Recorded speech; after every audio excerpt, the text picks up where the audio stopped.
ॐ अज्ञानतिमिरन्धस्य ज्ञानाञ्जनशलाकया चक्षुरुन्मीलितं येन तस्मै श्रीगुरवे नमः। नमो ॐ विष्णुपादाय कृष्णपृष्ठाय भूतले श्रीमते भक्तिवेदान्त स्वामिनिति नामिने।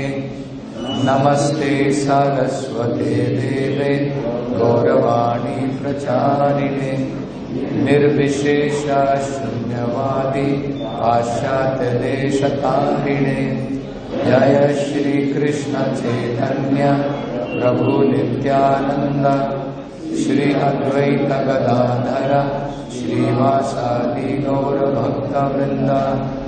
हरे कृष्णा कृष्ण कृष्णा हरे हरे, हरे राम राम राम हरे हरे। हरे कृष्णा कृष्ण कृष्णा हरे हरे, हरे राम राम राम हरे हरे। हरे कृष्णा कृष्ण कृष्णा हरे हरे, हरे राम राम राम हरे हरे। हरे कृष्णा। तो आज के शुभ दिन श्री वैकुंठ एकादशी, इसके विषय में हम लोग थोड़ा समझने का प्रयास करेंगे। तो जैसे आपको ज्ञात होगा, आज के दिन भगवान के एक महान भक्त थे, नम्मा आलवार। तो जब उन भक्त ने अपने शरीर का त्याग किया तो भगवान का भक्त जो है वैकुंठ धाम को जाता है। कई बार लोग सोचते हैं हम कोई भी रास्ता अपना लें, सब एक ही तरफ जाते हैं। ये एक्चुअली इसमें कोई लॉजिक नहीं है। अगर आप धारवाड़ का रास्ता लेंगे, आप हुबली नहीं पहुंचेंगे, आप धारवाड़ पहुंचेंगे।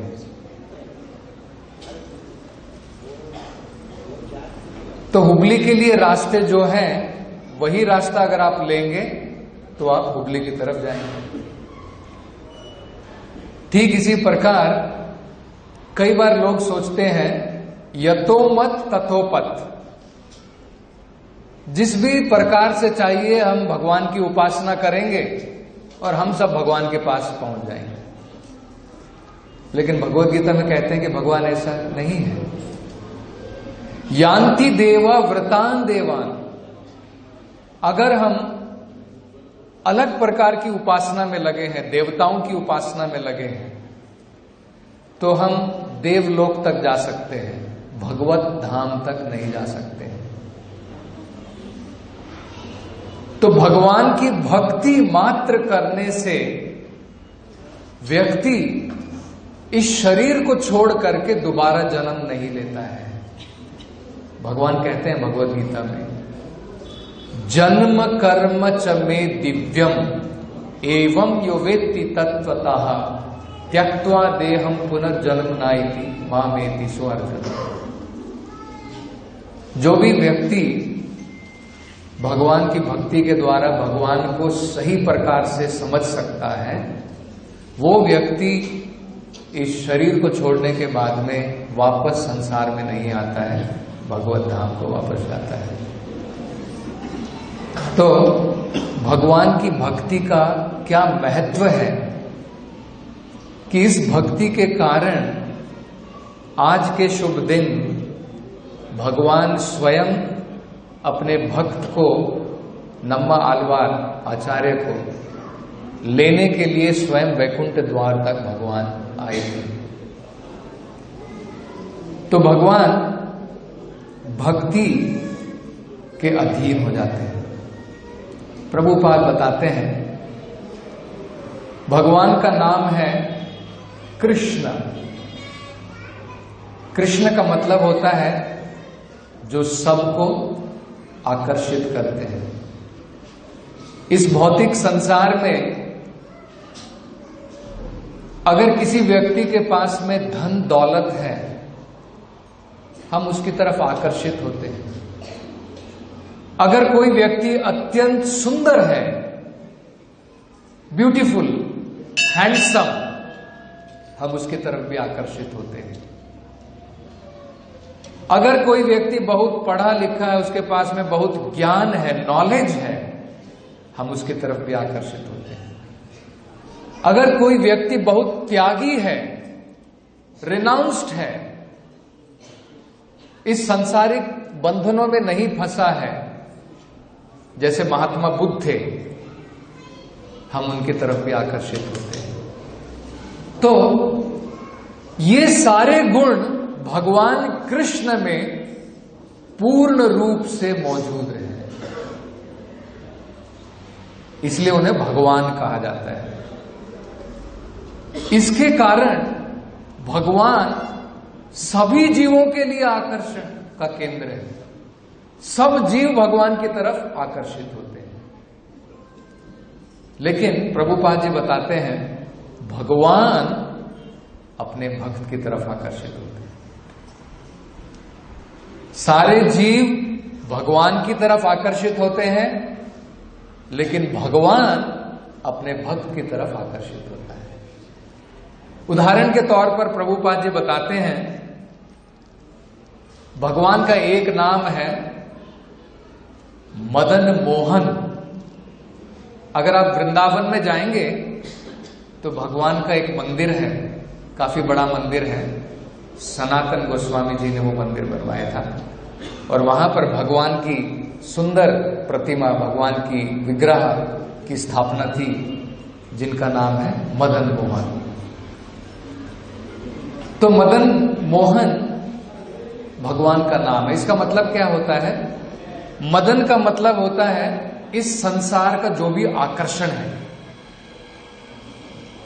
हम लोग इस संसार में अनेकों चीज से आकर्षित होते हैं, उसे मदन कहते हैं, लस्ट। लेकिन उसको भी मोहने वाला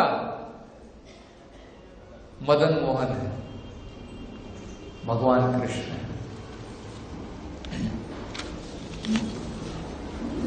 लेकिन श्रीमती राधा रानी का, उनका नाम है मदन मोहन मोहिनी, जो मदन मोहन को भी मोह लेती है, जो मदन मोहन को भी अपनी तरफ आकर्षित कर लेती है, वो भगवान की परम भक्त श्रीमती राधा रानी। मतलब क्या है कि भगवान स्वयं अपने भक्त की तरफ आकर्षित हो जाता है। भगवान अपने में कंप्लीट है, अपने में पूर्ण है, संपूर्ण है। ओम पूर्णम अदः पूर्णमिदं पूर्णात् पूर्णमुदच्यते, ये ईशोपनिषद में बताया गया। भगवान अपने में पूर्ण है। लेकिन भगवान कहते हैं गोपियों से, तुम्हारी भक्ति को देख करके मुझे लगता है कि मेरे पास में वो वस्तु नहीं है जिससे मैं तुम्हें रीपेमेंट कर सकूं। अभी क्या है, मान लीजिए आप मेरे लिए कुछ हेल्प करते हैं, तो मैं आपका ऋणी हो जाता हूं। मैं आपको कुछ, आपकी दोबारा हेल्प करके आपको वो वापस कर सकता हूं। आपने मेरी मदद की, मैं आपको जो है उसका ऋण चुका सकता हूं। लेकिन भगवान कह रहे हैं कि गोपियां, तुम्हारा जो प्रेम है, तुम्हारी जो भक्ति है, वो इतनी महान है। मैं पूर्ण हूं, लेकिन मेरे पास में भी वो वस्तु नहीं है जो मैं तुम्हें वापस दे सकूं तुम्हारे प्रेम के बदले में। तो जरा समझिए भगवान की भक्ति कितनी महान होती है कि स्वयं भगवान भी ऋणी बन जाते हैं अपने भक्त के। भगवान अपने भक्त की तरफ स्वयं आकर्षित हो जाते हैं। चैतन्य महाप्रभु ने अवतार भगवान चैतन्य महाप्रभु के रूप में क्यों आए थे? एक सबसे महत्वपूर्ण कारण ये है, भगवान स्वयं जानना चाहते थे, भगवान स्वयं जानना चाहते थे कि मेरी भक्ति, भगवान का भक्त जो है भगवान की भक्ति में इतना लीन हो जाता है, उस भक्ति में क्या है कि भगवान भी आकर्षित हो जाता है। वो भक्ति को भगवान स्वयं चखना चाहते थे। Krishna wanted to taste that bhakti directly.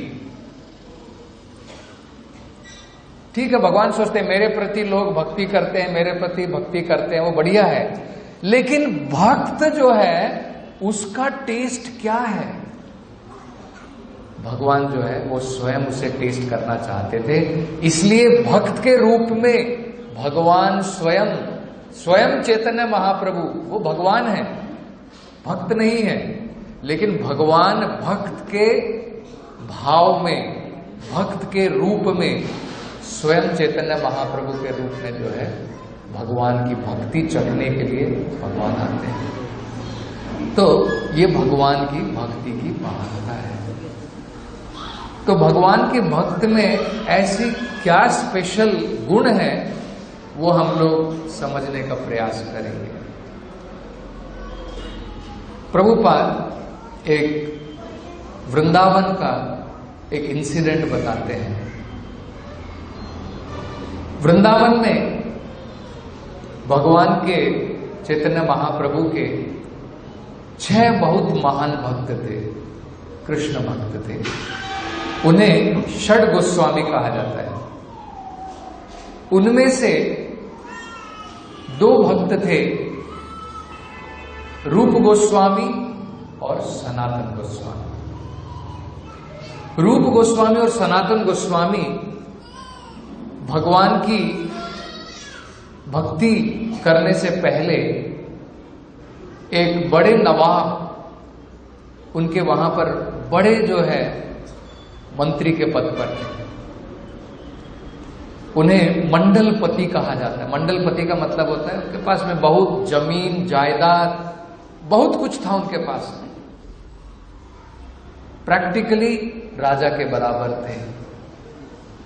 लेकिन त्यक्त्वा तूर्णम अशेष मंडलपति, एक तिनके के भांति उन्होंने सब कुछ छोड़ करके भगवान के लिए, भगवान की भक्ति में अपने आप को समर्पण कर दिया।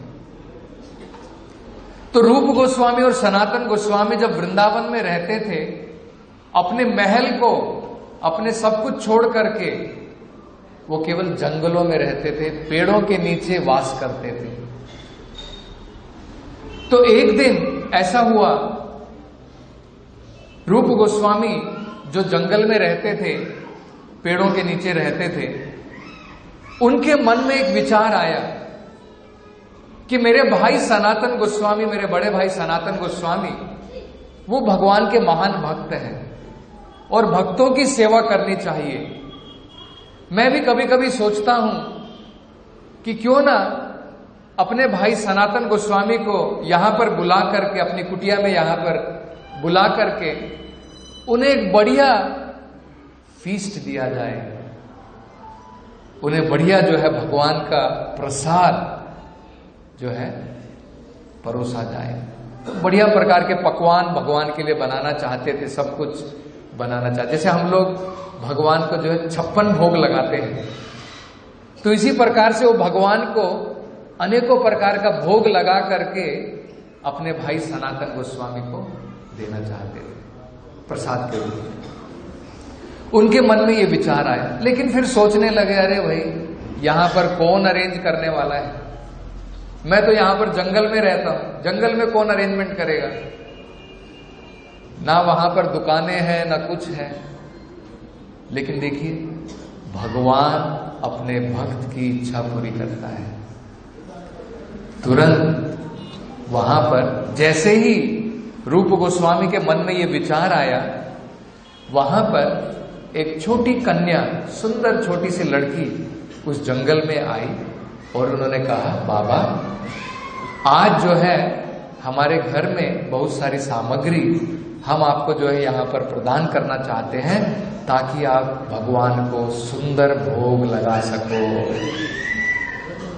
तो रूप गोस्वामी बड़े खुश हो गए, अरे बढ़िया बात है, मैंने मन में विचार किया और भगवान ने इच्छा पूरी कर दी। तो तुरंत जो है उन्होंने बहुत बढ़िया भगवान के लिए भोग चढ़ाया और बाद में जो है सनातन गोस्वामी को वहां पर आमंत्रित किया। तो सनातन गोस्वामी, उनको बड़ा आश्चर्य हुआ कि भाई इस जंगल के अंदर में तुम्हें ये सारी सामग्री कहां से प्राप्त हुई? तुम इस पेड़ के नीचे रहते हो, ना तुम्हारे पास में रसोई है, कुछ भी नहीं है, ना यहां पर कोई दुकानें हैं, ये इतनी सारी सामग्री तुम्हारे पास कहां से प्राप्त हुई? तो रूप गोस्वामी ने बताया कि मेरे मन के अंदर में इस प्रकार का विचार था और मैं सोच रहा था कि कैसे अपने भाई सनातन गोस्वामी को बुला करके अपने जो है भगवान का प्रसाद जो है उन्हें परोसा जाए। और भगवान ने जो है ये इच्छा पूरी की। एक छोटी सी लड़की यहां पर आई और उसने जो है ये सारे के सारे पकवान बनाने के लिए सारी सामग्री मुझे प्रदान की। तब सनातन गोस्वामी पूछने लगे, जरा बताओ वो छोटी जो लड़की यहां पर आई थी वो दिखने में कैसी थी? तो रूप गोस्वामी जो है उनकी व्याख्या करने लगे। तो सनातन गोस्वामी, क्योंकि वो भगवान के महान भक्त थे, तुरंत वो पहचान गए कि वो छोटी लड़की कोई और नहीं थी, स्वयं श्रीमती राधा रानी थी। तो उन्होंने रूप गोस्वामी को डांटा, फटकार मारी कि भक्त होने के नाते हमें भगवान की सेवा करनी चाहिए, भगवान से सेवा नहीं लेनी चाहिए। भगवान की सेवा करनी चाहिए। हम लोग मंदिर में आते हैं, भगवान मुझे ये दो, मुझे प्रॉफिट दो, मेरा बच्चा पास हो जाए, ये हो जाए, वो हो जाए, केवल मांगते हैं, सेवा करना नहीं जानते हैं, केवल भगवान से मांगना जानते हैं। वो शुद्ध भक्ति नहीं है। तो सनातन गोस्वामी बताते हैं, रूप गोस्वामी से कहते हैं, हमें भगवान की सेवा करनी है, भगवान से सेवा नहीं लेनी है। तुमने राधा रानी को अपनी सेवा के लिए लगाया, ये गलत है। तो प्रभुपाद जी बताते हैं, ये भक्त के लक्षण है, शुद्ध भक्ति के लक्षण है। इसके कारण इस प्रकार के भगवान के भक्तों के इस प्रकार के महान गुणों के कारण भगवान अपने भक्त की तरफ आकर्षित होता है। प्रभुपाद एक और सुंदर किस्सा बताते हैं। भगवान की शुद्ध भक्त जो होते हैं वो भगवान के लिए कुछ भी करने के लिए तैयार है। एक बार नारद मुनि जानना चाहते थे कि गोपियों में ऐसा क्या महान है कि भगवान जो है स्वयं गोपियों के लिए, जैसे भागवत में कहते हैं कि मैं तुम्हारा कुछ भी नहीं चुका सकता हूं, ऐसा क्या है उनके अंदर में? बाकी और बहुत सारे भक्त लोग हैं जो वेद पढ़ते हैं, पुराण पढ़ते हैं, लेकिन गोपियां तो इतने पढ़ी लिखे भी नहीं हैं, वेदों के पंडित भी नहीं है वो। उनके अंदर में ऐसे क्या महान गुण है कि भगवान भागवत में कहते हैं कि गोपियां तुम जो कर्म कर रही हो उससे ही संतुष्ट हो जाओ, क्योंकि मेरे पास कुछ भी नहीं है वापस देने के लिए। ऐसा क्या महान है गुण? तो प्रभुपाद जी बताते हैं, गोपियों के अंदर में वो भावना है कि भगवान की सेवा के लिए, भगवान के आनंद के लिए वो सब कुछ अपना जीवन भी दान देने के लिए तत्पर है। तो नारद मुनि जानना चाहते थे। तो भगवान ने कहा, ठीक है, एक काम करो, तुम अलग अलग लोगों के पास में जाओ, ब्राह्मण लोग भी हैं, उनके पास में जाओ और उनसे कहो, ये ब्राह्मण लोग जो है वेदों का पाठ करते हैं, अनेकों प्रकार के वेद पढ़ते हैं, मेरी पूजा करते हैं, लेकिन वो मेरे शुद्ध भक्त नहीं है। तुम उनके पास में जाओ और उनसे कहो कि भगवान वैकुंठ लोक में उनके सर में दर्द है, और अगर भक्तों के चरण की धूली अगर भगवान के सर के ऊपर बाम की तरह लगाई जाएगी तब भगवान का सर दर्द दूर होगा। तो जाओ, जाकर के उन ब्राह्मणों से पूछो कि भगवान के सर के अंदर में दर्द है, उनके चरणों की थोड़ी धूली मिल जाएगी और भगवान के सर पर लगाई जाएगी तो भगवान का सर दर्द दूर हो जाएगा। तो नारद मुनि वहां पर गए। तो नारद मुनि जान करके जो है ब्राह्मणों के पास में पहुंचे, तो उन्होंने नारद मुनि का स्वागत किया, भगवान के बारे में पूछा।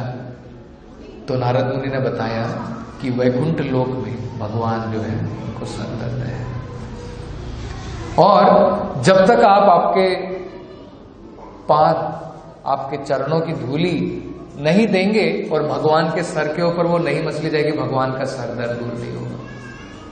तो ब्राह्मण बड़े गुस्सा हो गए, आप कैसी मूर्खता की बात कर रहे हैं? हम अगर अपने चरणों की धूली भगवान के सर के ऊपर लगाएंगे हम नरक में जाएंगे। आप चाहते कि हम नरक में जाकर के वास करें? ऐसा कभी नहीं कर सकते। हम भगवान के चरण की धूली अपने सर पर लगाएंगे, हमारे चरण की धूली भगवान के सर के ऊपर नहीं लगा सकते हैं। वो बड़ा अपराध है, उस अपराध को करने से हम लोग नरक में जाएंगे। बाद में नारद मुनि जो है गोपियों के पास में जाते हैं। तो गोपियों के पास में जाने के बाद में नारद मुनि वही बताते हैं कि भगवान को सर दर्द है। जैसे ही नारद मुनि कहते हैं कि भगवान को सर दर्द है, सारी गोपियां बहुत आतुर हो जाती कि कृपा करके नारद जी बताइए भगवान का सर दर्द कैसे दूर होगा। तो उन्होंने कहा केवल एक ही उपाय है, अगर आप गोपियों के चरण की धूली भगवान के सर के ऊपर बाम की तरह लगाई जाएगी तभी जाकर के भगवान का सर दर्द दूर होगा। तो उन्होंने कहा नारद जी चिंता मत करो, जितनी चाहिए उतनी धूल लेकर के जाओ और देर मत करो। तो उन्होंने बोला गोपियां जरा विश्राम करो, वेट करो। क्या तुम्हें ज्ञात है अगर तुम्हारे चरणों की धूली भगवान के सर के ऊपर लगाई जाएगी वो महान अपराध है और उस अपराध के लिए तुम्हें दंड भोगना होगा, नरक लोक में वास करना होगा। तो गोपियां कहती है हमें स्वर्ग में जाने दो, नरक में जाने दो, उसकी हमें कोई चिंता नहीं है। कृपा करके नारद जी आप वेट मत करो, लेट मत करो, तुरंत जितनी धूल चाहिए जा करके भगवान के सर के ऊपर लगाओ। तो तब जाकर के जो है नारद जी को पता चला कि गोपियां भगवान की कितनी महान भक्त है। ये जो है भावना, भगवान के प्रति पूर्ण समर्पण, इसके कारण भगवान जो है भक्त वत्सल कहलाता है। क्योंकि भगवान का भक्त भगवान के लिए सब कुछ करने के लिए रेडी है, इसलिए भगवान अपने भक्त के लिए सब कुछ करने के लिए रेडी है। इसलिए भगवद गीता में भगवान कहते हैं कौन्तेय प्रतिजानीहि न मे भक्ता प्रणश्यति। कई बार ये विचार किया जाता है भगवान ने खुद क्यों नहीं अनाउंस किया? करेक्ट है ना? भगवान स्वयं कह सकते थे मेरे भक्तों का पतन कभी नहीं होगा, मैं घोषणा करता हूं मेरे भक्तों का पतन कभी नहीं होगा। तो कुछ जो भगवान के भक्त को तो पूरा विश्वास है कि भगवान ने अगर कहा है तो भगवान के वेद वाक्य हैं, भगवान जो कहते हैं वो पूरा करते हैं। लेकिन फिर भी कुछ क्रिटिक्स लोग होते हैं, कुछ लोग जो भगवान की आलोचना करते हैं, वो कह सकते हैं तुम्हारे भगवान ने कहा है तुम्हारी रक्षा करेंगे, लेकिन भगवान के वचनों का क्या बोलना, कब अपने वचनों को तोड़ देते कुछ मालूम नहीं, उसमें माहिर है। भगवान वचन देते हैं लेकिन अपने वचन को तोड़ देते हैं। जैसे उदाहरण के तौर पर भगवान ने महाभारत में कहा था, मैं युद्ध नहीं करूंगा, मैं कोई भी शस्त्र नहीं उठाऊंगा। ये प्रॉमिस किया था भगवान। लेकिन अपने भक्त की रक्षा करने के लिए भगवान ने जो है पहिया, रथ का पहिया उठा करके भगवान भीष्म पितामह की तरफ जो है, जैसे शेर हाथी की तरफ दौड़ता है, ये बताया गया भागवत में। भगवान ने अपना प्रॉमिस तोड़ दिया। करेक्ट है? तो लोग कह सकते हैं। इसलिए भगवान अर्जुन के द्वारा कहलाना चाहते हैं, अर्जुन मैं नहीं डिक्लेयर करूंगा, तुम सारे संसार को डिक्लेयर कर दो, मेरा भक्त कभी भी उसका पतन नहीं होगा। क्योंकि मेरा वचन मैं तोड़ सकता हूं, लेकिन मेरे भक्त ने अगर कुछ प्रॉमिस किया है, उसने अगर कोई वचन दिया है, वो मैं नहीं तोड़ सकता हूं। अपने भक्त के वचन के लिए अपना वचन भी तोड़ने के लिए मैं रेडी हूं। एक्चुअली भगवान ने ऐसा ही किया था। उनके एक और महान भक्त थे भीष्म। भीष्म जो है, उनकी इच्छा थी भगवान मेरे साथ युद्ध करें, क्योंकि वो भगवान के साथ में वीर्य रस में थे। उनकी भी इच्छा थी। जैसे हम लोग भगवान की उपासना फूल डाल के करते हैं, भीष्म पितामह भगवान की उपासना तीर चला करके करना चाहते थे। वो उनका रस है। वो तीर उनके लिए फूल के बराबर थे, क्योंकि वो भगवान के साथ में वीर्य रस में थे। आपने देखा होगा कई बार राजा क्या करता है, राजा जब युद्ध करना चाहता है तो अपने जो है सेक्रेटरी, अपने पर्सनल असिस्टेंट, उनको बोलता है ठीक है तुम मेरे साथ लड़ाई करो, मेरे साथ युद्ध करो। करेक्ट? मल योद्धाओं के साथ में कई बार राजा जो है उनको द्वंद्वी बना करके, एनिमी बना करके उनके साथ युद्ध करता है। वो एक रस है, उसमें जो है उनको एक रस प्राप्त होता है। तो भगवान के साथ में ये रस प्राप्त करने के लिए भीष्म पितामह की इच्छा थी। लेकिन भगवान ने तो बोला था कि मैं शस्त्र नहीं उठाने वाला हूं। अब भीष्म को कोई तो तरकीब करनी थी, कोई तो ट्रिक करनी थी। वो जानते थे भगवान केवल अपने भक्त की रक्षा करने के लिए तभी अपना वचन तोड़ेंगे, नहीं तो नहीं तोड़ने वाले हैं। भगवान ने तो बोल दिया है मैं युद्ध नहीं करने वाला हूं, मेरी इच्छा अब कैसे पूरी होगी? मैं भगवान के साथ युद्ध करना चाहता हूं।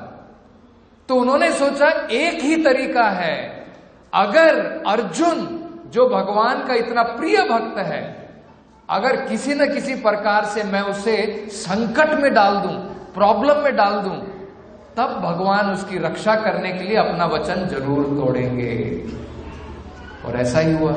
अगले दिन उन्होंने जो है ठान लिया कि आज या तो कृष्ण भगवान को अस्त्र उठाना पड़ेगा या फिर आज अर्जुन नहीं बचेगा। आज अर्जुन की मृत्यु निश्चित है। केवल अगर कृष्ण भगवान ने अस्त्र उठा करके उसकी रक्षा की तो अर्जुन बच जाएगा, अन्यथा उसकी मृत्यु निश्चित है। तो अगले दिन भीष्म पितामह ने इतनी घनघोर उन्होंने युद्ध किया कि अर्जुन का पूरा रथ चकनाचूर हो गया, पूरा रथ टूट गया और सब जगह से घायल हो गए। तो जब भगवान ने देखा कि और कोई तरीका नहीं है, भगवान ने तुरंत रथ का पहिया उठा करके भगवान जो है भीष्म पितामह की तरफ दौड़े। तब भीष्म पितामह ने अपने सारे अस्त्र छोड़ दिए और भगवान की जो है उन्होंने नमस्कार किया। वो आप देख सकते हैं वहां पर बहुत सुंदर, जब आप जाएंगे गिफ्ट शॉप के ऊपर जो है वो चित्र लगा हुआ है, कैसे भगवान जो है अर्जुन की रक्षा के लिए वो रथ का चक्र लेकर के भगवान भीष्म पितामह की तरफ दौड़ रहे हैं। उस समय भीष्म बहुत सुंदर प्रार्थना भी करते हैं। तो इससे हम लोग समझ सकते हैं कि भगवान अपने भक्त के लिए कुछ भी करने के लिए तैयार है। भक्त के अंदर में वो क्वालिफिकेशन होती है। प्रभुपाद बताते हैं इसको कहते हैं अकिंचना। अकिंचना का मतलब मेरे पास में कृष्ण को छोड़ करके और कुछ नहीं है, भगवान को छोड़ करके और कुछ नहीं है मेरा, उसे कहते हैं अकिंचना।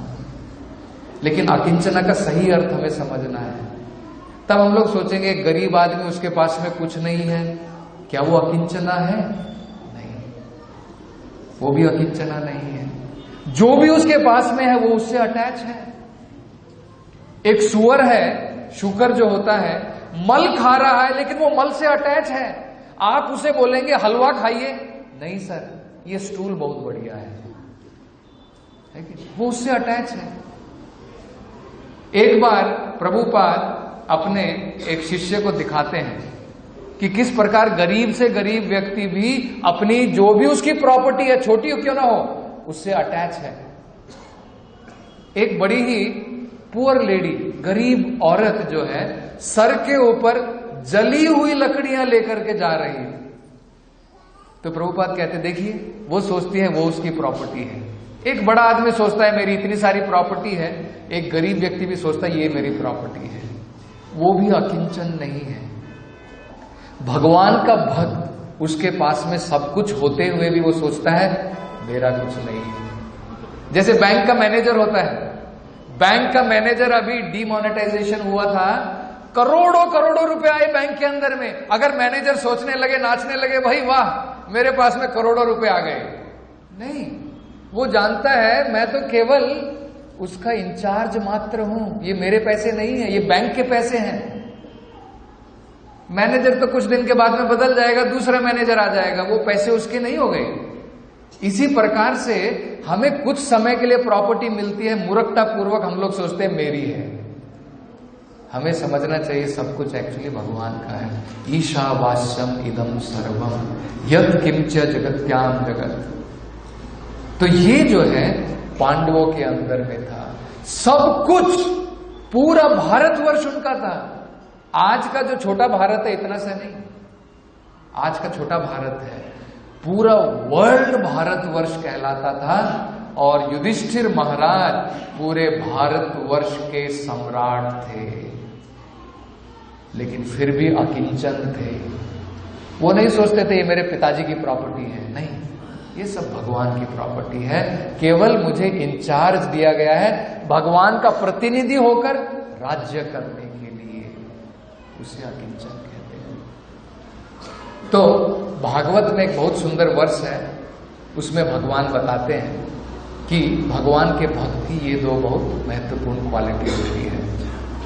अकिंचना मई भक्ति भाजा, दो क्वालिटी बहुत इंपॉर्टेंट है। एक तो अकिंचन, मेरे पास में कुछ नहीं है भगवान को छोड़ करके। दूसरा मई भक्ति भाजा, भक्ति के साथ में भगवान की जो है सेवा में लगा होता है, मई भक्ति भाजा। तो इन क्वालिटी के कारण व्यक्ति जो है भगवान की भक्ति में लग सकता है, भगवान को अत्यंत प्रिय होता है। कुंती महारानी बताती है 4 चीजें हमें जो है मद में डाल देती है, इन 4 चीजों से दूर रहना चाहिए। और एक्चुअली अगर हम लोग भगवान की भक्ति में बढ़ेंगे तो हम ये 4 चीजें होने के बावजूद भी हमारे को गर्व नहीं आएगा। वो महान भक्त है जो सब कुछ रहने के बावजूद भी उसको कोई गर्व नहीं। तो 4 चीजें कौन सी हैं? जन्म, ऐश्वर्य, श्रुता, शील। संसार में देख लीजिए, कोई भी व्यक्ति बहुत अमीर घराने में पैदा हुआ है, बहुत मुश्किल है उसके लिए भगवान की भक्ति करना, वेरी डिफिकल्ट। क्यों? उसके पास में इतना ऐशो आराम है, वो सोचता है भगवान के पास क्यों जाया जाए। लोग तो पैसे के लिए जाते हैं, धन दौलत के लिए जाते हैं। भगवान घंटी हिलाता हूं, मेरा प्रॉफिट बन जाए, मेरा बिजनेस में तरक्की हो जाए। अरे मेरे पास में सब कुछ है, भगवान गरीब लोगों के लिए है, वो या भगवान की प्रार्थना करते हैं, मुझे क्यों चाहिए भगवान, सब कुछ है ना मेरे पास में। जन्म, जब किसी व्यक्ति का बढ़िया घराने में जन्म होता है, धन दौलत में उसके पास सब कुछ है, वो ऐशो आराम में इतना डूब जाता है, इतना गर्व हो जाता है वो भगवान की भक्ति नहीं कर सकता है, बहुत मुश्किल है उसके लिए।